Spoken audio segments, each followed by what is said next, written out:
Bien-aimés en Christ, paix et grâce au nom de notre Seigneur et Sauveur Jésus-Christ. Je suis le révérend Alain Flavien Yamb et une fois de plus, je viens à vous dans le cadre de nos moments de réflexion en Christ. Nous bénissons le Seigneur pour vous tous qui nous envoyez vos messages d'encouragement, vos prières. Nous sommes reconnaissants et nous bénissons le Seigneur une fois de plus pour vous et qu'il vous soit multiplié en abondance au nom de Jésus-Christ.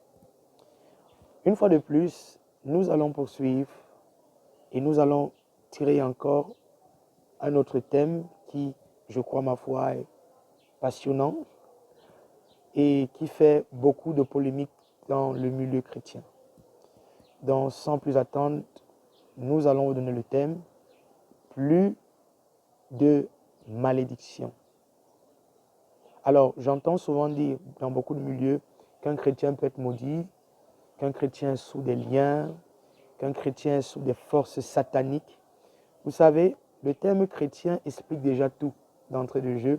Vous ne pouvez pas être chrétien et être sous des liens, parce qu'en fait, chrétien veut dire comme Christ.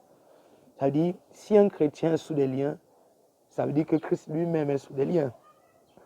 Alors, je sais que ça peut choquer, je sais que ça peut être gênant, mais l'objectif de ces réflexions en Christ n'est pas de juger ou de taquiner qui que ce soit, mais sont effectivement des réflexions qui nous amènent à penser et à réaliser que l'œuvre de la croix est une œuvre grande, absolue, parfaite, au point où Jésus-Christ lui-même a dit de sa propre bouche sur la croix du calvaire, Tetelestai, qui signifie tout est accompli.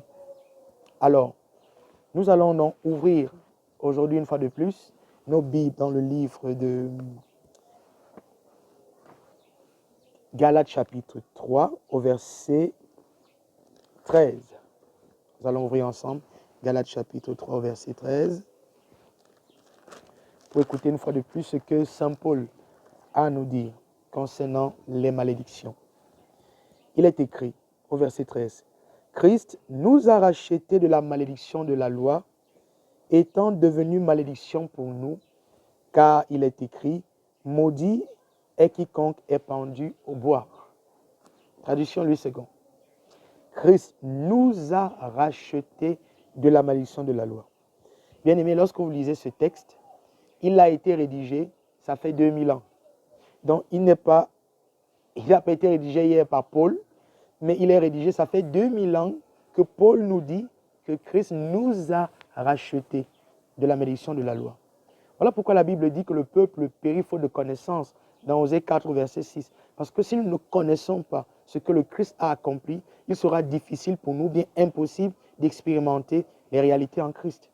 C'est la raison pour laquelle nous venons à vous avec cette révélation pour qu'ensemble, que nous puissions participer à cela et comprendre la portée de ce que le Christ a accompli.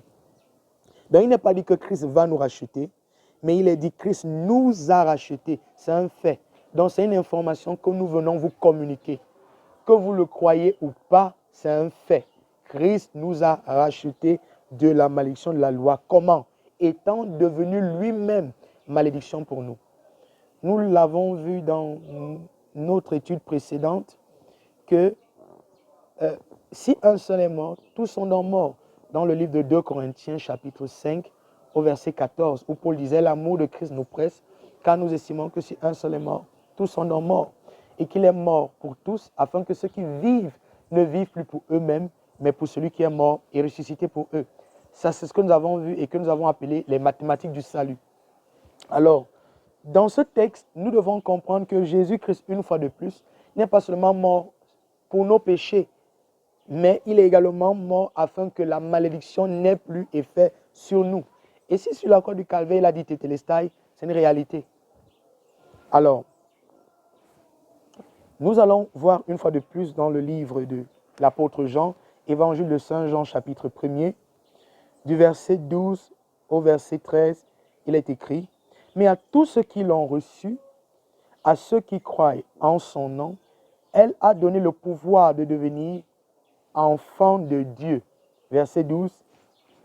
Lesquels sont nés non du sang, ni de la volonté de la chair, ni de la volonté de l'homme, mais de Dieu. Alors, la Bible est claire. Nous ne sommes pas nés de la volonté du sang, ni de la chair, ni de la volonté de l'homme, mais nous sommes nés de la volonté de Dieu. Puisque vous êtes en Christ, 2 Corinthiens 5,17 le dit, nous sommes devenus une nouvelle créature. Nous ne appartenons donc plus à la chair ni au sang.